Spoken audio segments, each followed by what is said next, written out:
we were doing like $5,000 to $10,000 in revenue every single month. And now I would say we're clearing 100K. We want to hit like 3 million by the end of this year. We've actually noticed that a lot of guys are buying for their girlfriends. I do think our leverage per person is going to be really huge with how AI is developing.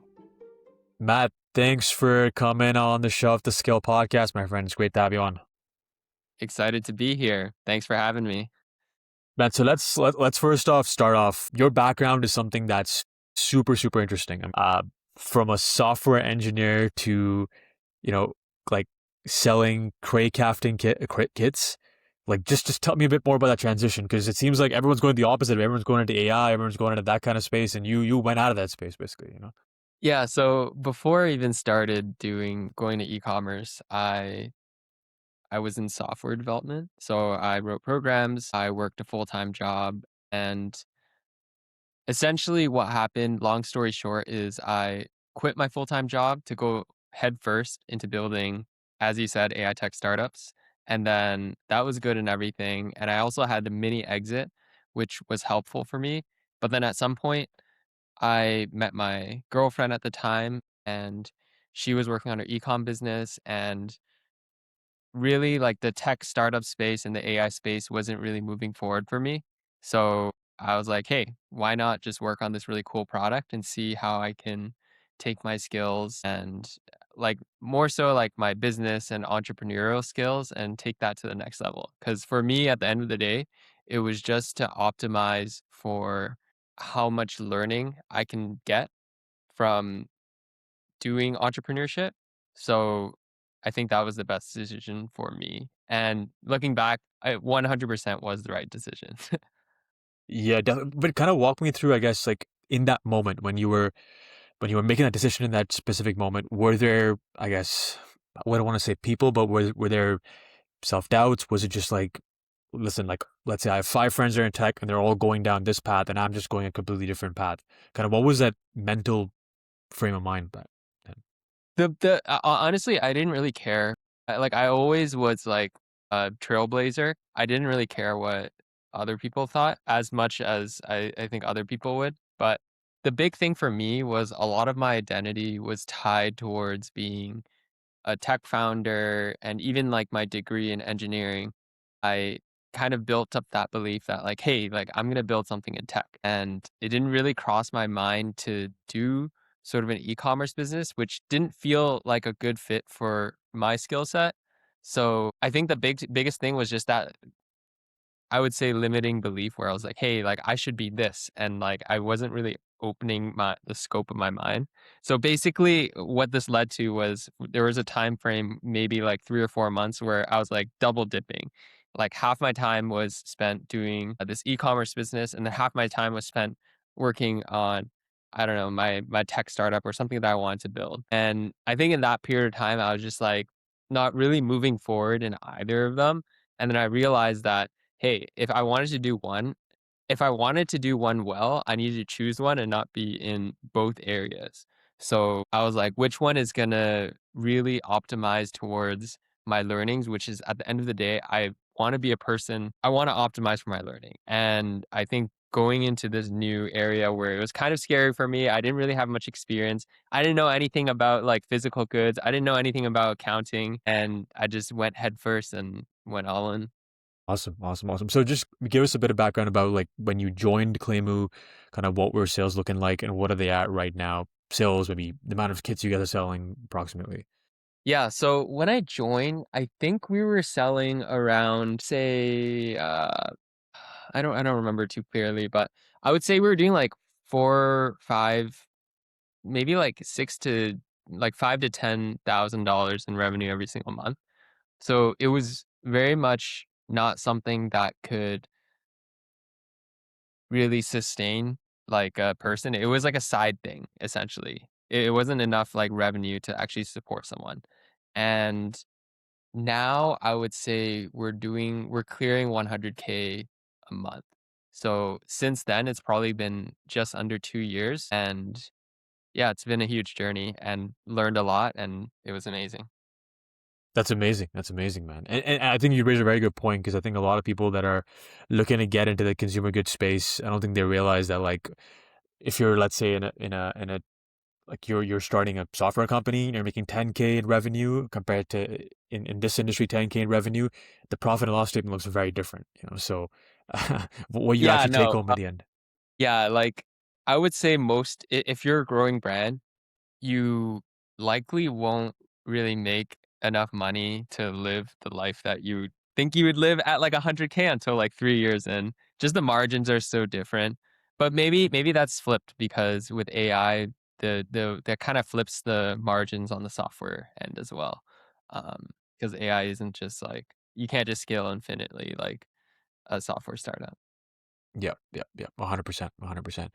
So from a Claymoo perspective, just give us a bit of brief idea about what Claymoo does. If you, So yeah, for Claymoo, we sell clay crafting kits for date nights, girls' nights, and basically cozy afternoons. Think like maybe a mom buying for their kid to do crafts with, or basically a bunch of girls doing craft together. I think our main audience is skewing towards the older side, so it's more so the adult reconnecting with their inner child working on this clay crafting kit. But yeah, that's what we sell. We sell these clay crafting kits. They come with all the instructions and all the tutorials you need to make a perfect little clay figure. and do you have like new kits coming out every month, or is it the same kits? Kind of how does that work, I guess?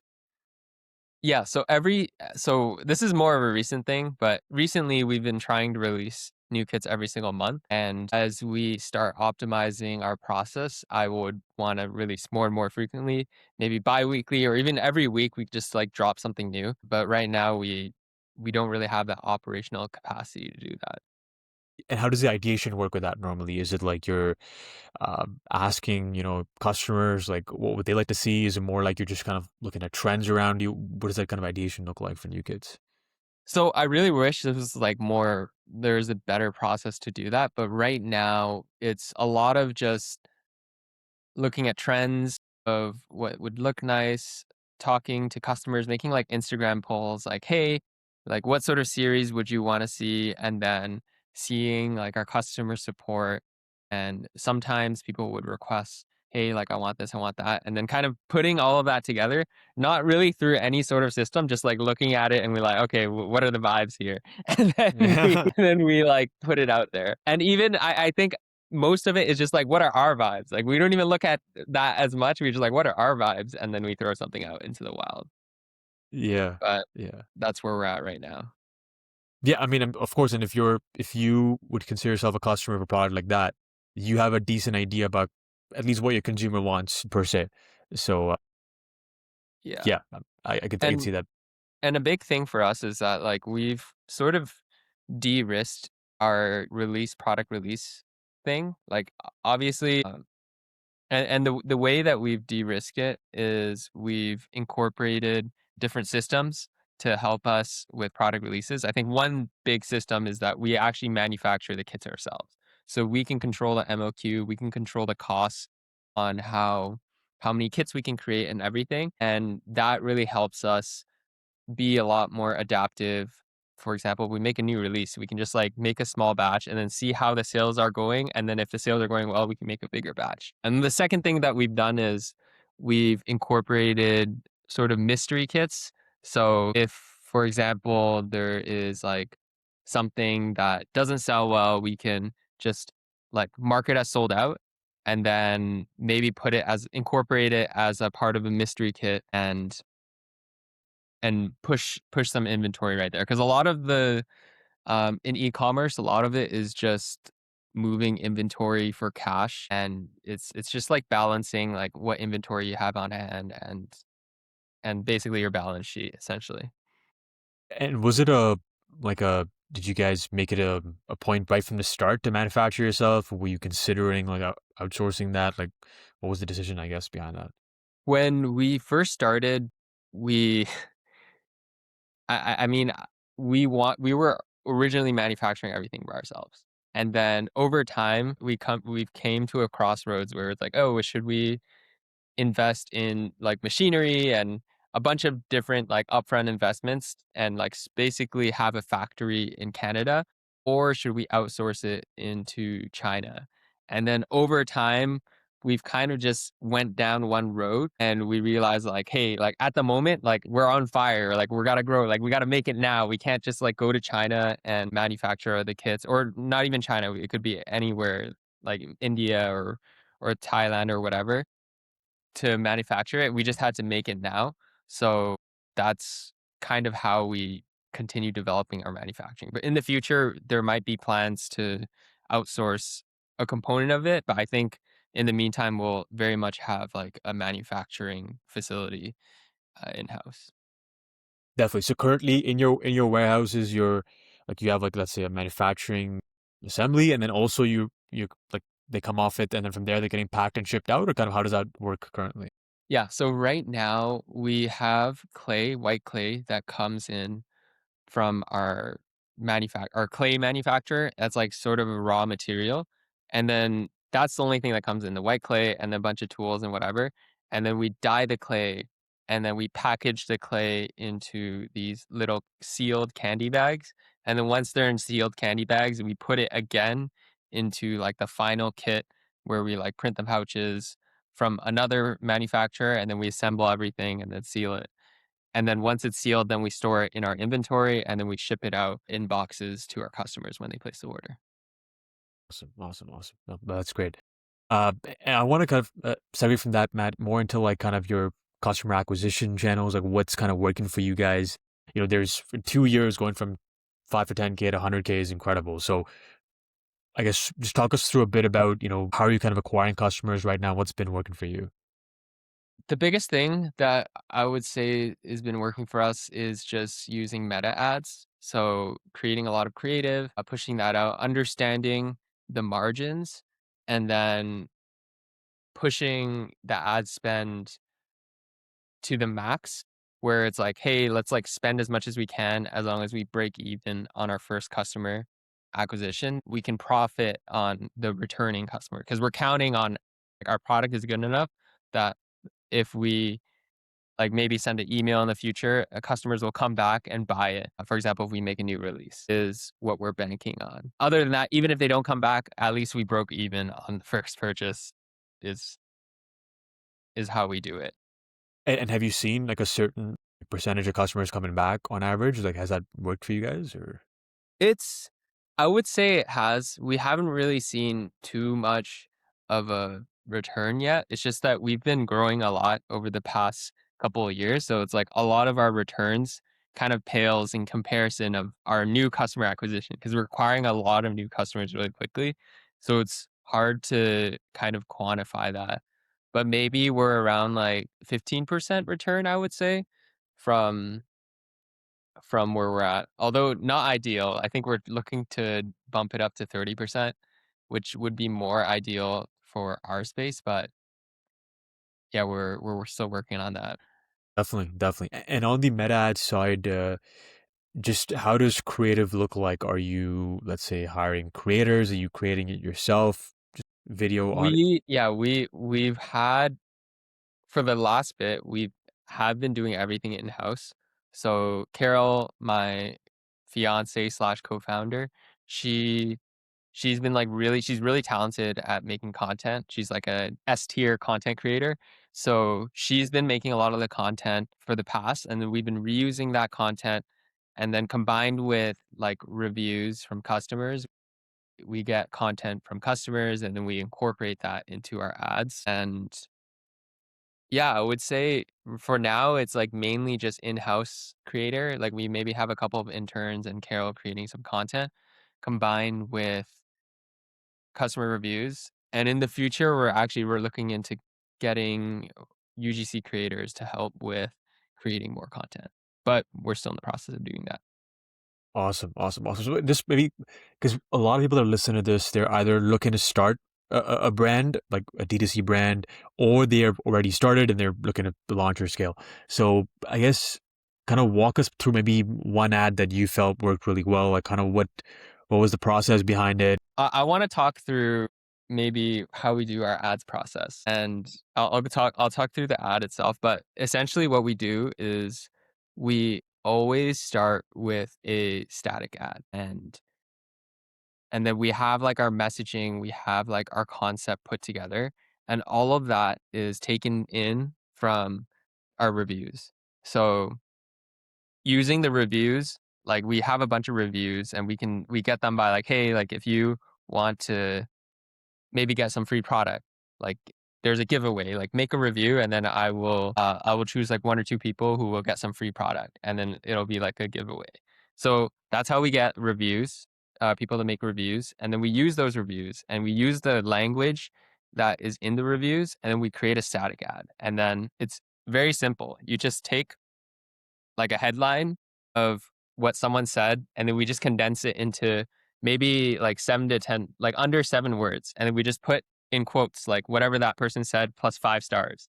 And then we add like a couple of like bullets of like objections that they might have. And all of this is based on the reviews. So we have this ad where it's like basically a headline of the quote that someone said plus 5 stars, which is social proof. And then like 3 mini bullet points where it's like, if that would address the objections. And then how it would look from like when someone views the ad is they would look in the ad and they'd see essentially the quote, which is a hook, and we would use that. And then hopefully that would resonate with them. And if it does resonate with them, it's like, oh, this is interesting. What is this about? They would go read into the smaller bullet points where it's like, for example, it only takes 45 minutes to do, and then zero artistic skills. And then there's like no mess, no baking, for example. Like these all kind of hit on the objections that someone might have, like, oh, is this going to take long? Oh, is this going to be messy? Oh, is this do I need to be super artistic to do this? Like those are like 3 objections plus like the quote. And I think the big thing about this is that we can test messaging extremely fast. So once you have the messaging down, let's say like you have an ad and you know like, hey, this quote really works really, really well. Then you kind of convert that into a video. So the way that you are making the quote, you see the quote here, it's like, okay, this quote did really well. Then it's like, how do we like transform that into like a hook in the script? So for example, it's like, oh, and like, let's say this quote that's like, she thought it was like the best date ever in quotes and then 5 stars, you know? And then in our video script, for example, we'd be like, oh yeah, like POV, this is like my girlfriend had the best date ever. Or, and then we can go like make a video off of that. But we don't even go into like doing a voiceover or anything. The next step, step number 2, after we make like a literal static image, is we move it into a montage, sort of like music with background and the text on top with like moving, like basically we're reusing clips that we've already filmed in the past. And then we're converting this like carousel format into like a video format, but it's more like dynamic. It's more it's more alive than just like a picture. So we basically upgrade it. And it's like, hey, like here's a video format. And this video format, it's like it takes a little bit of effort, but less effort, like more effort than the picture, but like less effort than like actually recording something and like making new content. So we do that as like step number 2. It's like, okay, let's make like this new content. And if that works, then we go like, okay, let's like make like an actual script. Let's record a voiceover. Let's film some new content. And then we make content towards like a voiceover. So hopefully this kind of explains things. It's like we don't really invest time until we've proven that it's worked in kind of a low risk sort of way. And risk as in like time, because time is like essentially what's the most valuable thing that you have as like an entrepreneur. And we've we've come across a lot of situations where we spent a lot of resources and time making like these like full like production videos. We have voiceovers, we have lots of animations, we have like a bunch of things in our ad. We're like, okay, like hopefully this works really, really well. And then we put it out there and we're like, okay, it flops. But like we spent essentially like a whole week making 5 of these videos and nothing came out of it. So it's it was like hard for us, very demoralizing, and like it's just felt like we were banging our head against the wall.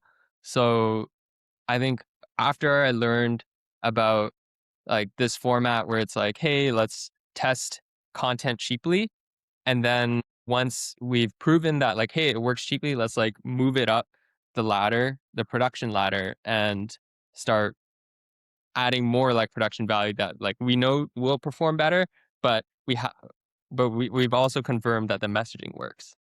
Yeah. Yeah, that was wow. That was, I mean, kudos to you guys. I mean, that's a very, because you have, so it's like that one review can create 3 steps of content, and it's like it has to pass every step before it reaches the next step, basically. Yeah. So that's a really good way to look at it. Did you learn the strategy from someone else, or just you just kind of stumbled upon this per se? Yeah, I did learn it from so I went to like an ads conference and I was listening to how other people do their ads and everything. And I think someone brought that up, this like production ladder and creative ladder as well. So it's also not just the production format. I think that's just one aspect of it. There's also like on the creative side, like are you testing like the angle and then you can test like the messaging and then you test the hook, like different ways to say it. And you kind of go up like the creative because like hook is not as like if you just test a different hooks, that might not be as valuable as like testing that different angles like that you can present the messaging to your customer.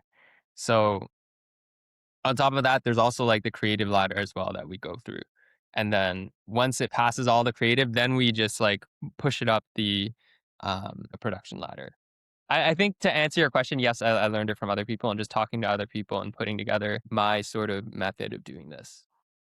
Yeah, and on the point of, I guess you have the hook, you have the body, and then let's say the CTA. That's like a, I guess, a simple way to put it. Of course, there's people that are listening to this that are in different parts of, let's say, consumer goods. Someone could be running a chocolate brand. Someone could be running, a clay crafting kit, a brand. But I guess what would be your advice on each of those steps? Like, has there been something that's worked specifically for you on the hook aspect? Like things that you've seen that are constantly working for you, or on the CTA part, or on the body part per se, because you've ran so many different creatives and you've kind of seen what works and what doesn't work. It definitely depends on what sort of brand that you're running. And I think the biggest thing is understanding the customer and then what sort of customer and language that would resonate with the customer. I would actually argue that like the hook, body and like call to action don't really matter as much as the the actual like message that you're saying. Like it's more important to like nail down the messaging. And then once you have the messaging, you have the angle. For example, like it's much more powerful to be like, hey, are you like a 55-year-old looking to lose weight, rather than like, are you looking to be a 55-year-old woman looking to lose weight to keep up with her kids, for example, versus like, are you someone looking to lose weight? Like that sort of angle and specificity is much more powerful than just being generic and going like, hey, like this is something that you can do. I think one example for us is we've actually noticed that a lot of guys are buying for their girlfriends and using this as a gift to buy for the girlfriends. But what we've been advertising, we'd be like, hey, this is a good date night idea. Very generic. And like, hey, like date night idea here or whatever. So going like, hey, this is a good date night idea versus, hey, this is something that will make your girlfriend forever happy is very one is very specific, very targeted towards the boy buying for their girlfriend and the specific use case and the specific outcome that it can achieve versus a very generic ad where it's like, hey, this is something that you could do. It doesn't matter who you are, but maybe you could do it. I think nailing that down first, understanding who is buying, why they're buying, and then using that same language back towards them is what I would say would differentiate yourself compared to other people running ads. Definitely, definitely. And I mean, I've been someone that's fallen for that. I mean, I remember I bought something for my now fiance for Valentine's Day, and it was like it was a ad on Instagram, and it was like POV, your girlfriend has never been this emotional, and it was like a personalized scrapbook or something that's like printed. But the way they set up the ad and the way they showed like how they basically recorded someone giving it to their girlfriend, and then she's gets really emotional. Yeah, and I mean, I was someone that I just decided to buy from there. But I know that those kind of ads work really well when, as you mentioned, you're speaking specifically to someone who's in that spot. Let's say a 26, 27-year-old guy that's looking to buy something for his girlfriend. Yeah. Yeah, So yeah, exactly. yeah. No, that's great, man. Is there anything else on the ad side you think that could be helpful for our audience to understand? To be honest, I think the biggest thing is just, like, diving straight into it and trying to make it work. I think for especially for ads, a lot of this is just going in and learning experience. If you're someone that is just reading books and understanding how to run it, I think it's not as valuable as just, like, trying it yourself and seeing how to do it just by brute force. Yeah, Because a yeah. lot of it is it's just, like it's very much just an experience sort of thing.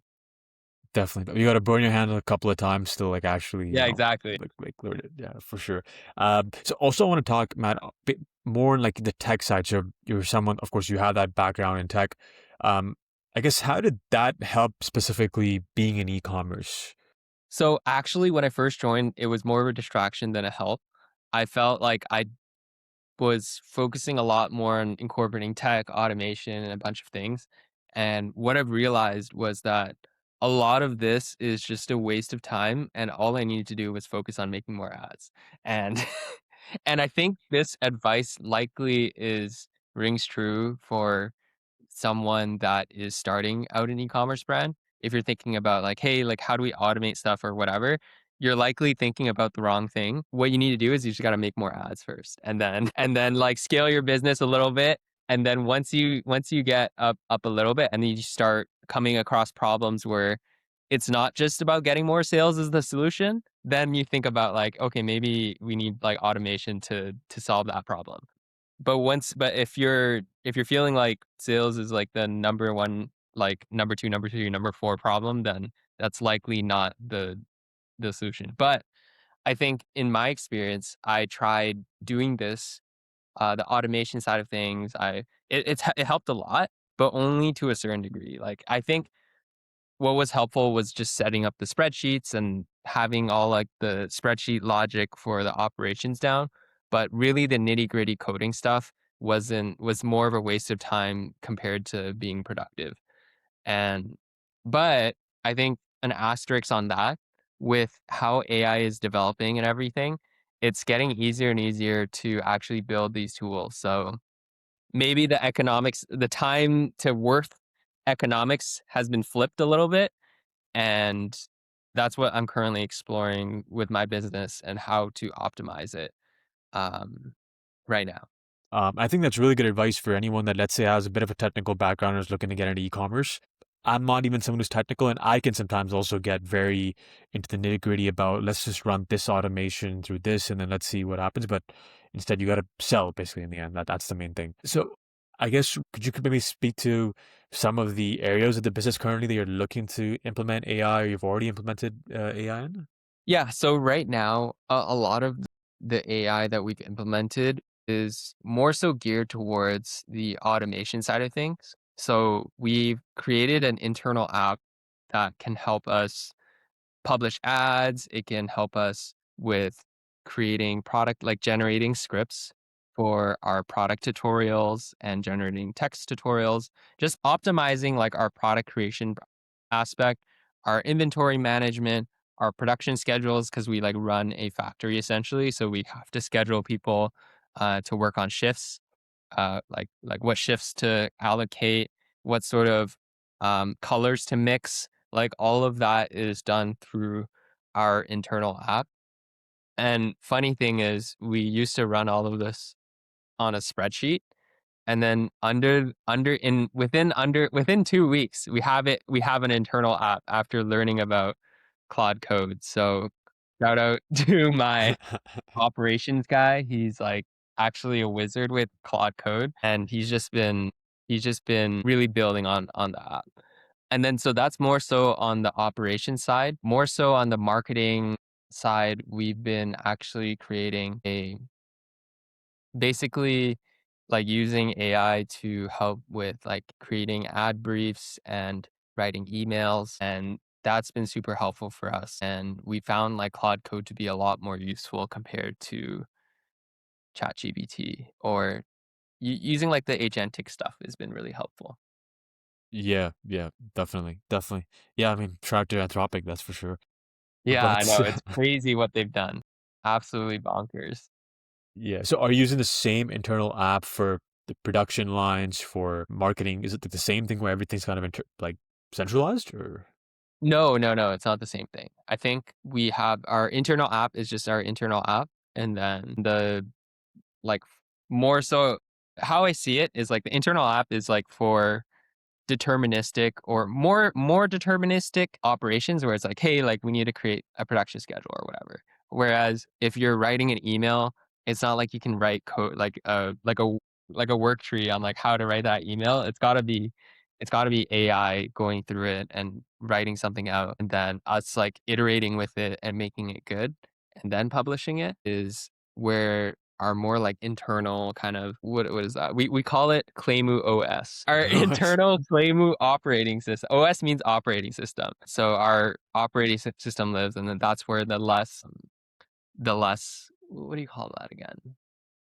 Less deterministic, more like our playground of just coming up with new things starts there. And then if it's something that like, hey, we want to make it so everyone can use it, then we put it into our internal app.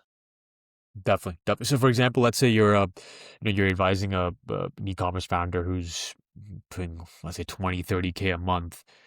I guess what would your advice be for him or her with related to regards to AI? Does he still look at AI? Like, does he still look at seeing processes that he can automate or stuff that he can do, or is it just that he or she's too small at that point? I would say, I mean, depends if they're okay. So if there's a couple of things. Depends on their skill set as well. If there's someone that's like extremely technical, I would very much tell them to like play around with it a little bit more if they're not playing around with it at all. And if they aren't technical, then I would say use it only on your hardest problems. I wouldn't just like try and like make random automations here and there. I would say there is I strongly believe AI is good enough to do like write marketing briefs and do a bunch of basically whatever you need it to do. It likely can do. It's just that it needs the right information, maybe about your brand, and it needs the right information about like how you like doing things. Then if you can feed it that information, it can do it well. I would say play around with that, and yeah, yeah, that's basically it. I think it's 100% worth it to use it on your hardest problems. And especially if you're a smaller brand, I'm guessing although you don't want to create AI slop, it's probably a more cost effective way at times to kind of generate more UGC content for yourself and, yeah, just push out more creative, I guess, from that perspective. Uh, Yeah, yeah, yeah, and I think for us even, like, we've had a lot of I think more of our focus is, like, creating the actual briefs rather than the content itself. I think focusing on that aspect and then what is it? Like, outsourcing the content creation rather um than doing it ourselves has been really helpful. Just like creating like a load of briefs and then go like, okay, here's like 20 ads. Like then we ask our graphic designer, can you make these 20 ads? And then we go publish it.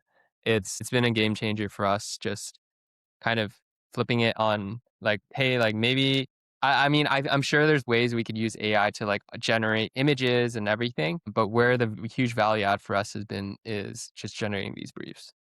briefs. Yeah, definitely, definitely. And Matt, what's next for Claymoo? I guess you're already doing 100K months right now. What are some of your next goals? I guess from here. Next goals. I would say our goal, we want to hit like 3 million by the end of this year and just continue growing the business. I think we've got a good product. We're well positioned from a product standpoint and from a team standpoint. I think we're in a really good we have a really we have a really good size, especially with how AI is developing. We don't have like a lot of people on our hand. I think we can move extremely nimbly, and with a little bit of time, I do think our leverage per person is going to be really huge with how AI is developing. And I don't know. I'm excited to see how things go. And yeah, I'm just learning. I'm just learning as much as I can. I think there's just having a good time, grinding, learning, and figuring out how far I can take this business. And it goes back to what you mentioned to start, where it's like you just joined this because you wanted to learn as much as possible. And it seems like, I mean, with entrepreneurship, you're learning sometimes good and sometimes not so good things as well every single day, you know? Yeah, yeah, yeah. It's totally a journey. And most of the time, I would say most of the time, not all the time, if you're in it for the money, it's not worth it. Like if you're smart enough to be successful as an entrepreneur, I guess you don't have to be that smart. You just have to work really hard. But if you're willing to work that hard and um and do all that, it's definitely easier to just get a job, like a well-paying job, and then like grind it out for a couple of years. Like, yeah, 100%, 100%. Easily, I mean, like, let's say you're a software engineer, you're making six figures, you can work a decent 9 to 5 lifestyle at a company that, appreciates work-life balance. But let's say if you're going the entrepreneurship side, it's either be boom or bust. Like you can't ever predict, what's going to happen. So yeah, I mean, it's not for the faint-hearted, that's for sure, man. So yeah, 100%. Yeah. um, yeah, and last question, I guess, on my end is that looking back, I guess, what would one piece of advice that you would give to early stage founders in D2C, in e-commerce, maybe a mistake that you made that you think that you would give to the next generation that's coming through? I would say, I think the biggest thing is focus.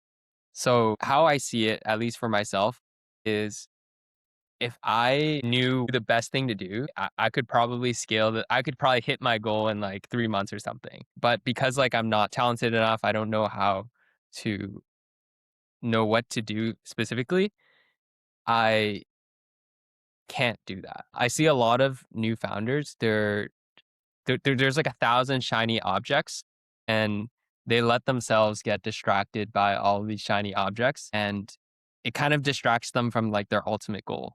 But if there's one thing that I learned, it's just like having like maniacal focus on your goal and what you need to do, and that will get you very far.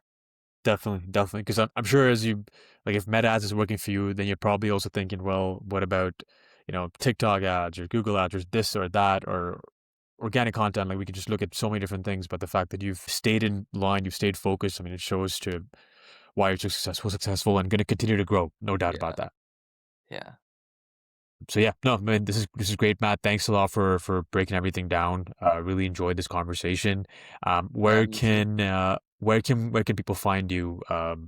Yeah, so you find me anywhere, any social media. I likely have the handle I think Wong. My last name is Wong, by the way. Yeah, so yeah, just search I think Wong, and then you can follow me on there, or you could follow Claymoo, claymoo.co, any social media essentially. Definitely, definitely, definitely. We'll link those in the show notes as well, so people can reach out and also check out Claymoo as well. But again, Matt, really appreciate it. It was a pleasure, and yeah, thanks. Thank you, Devesh. It's been a pleasure for me too.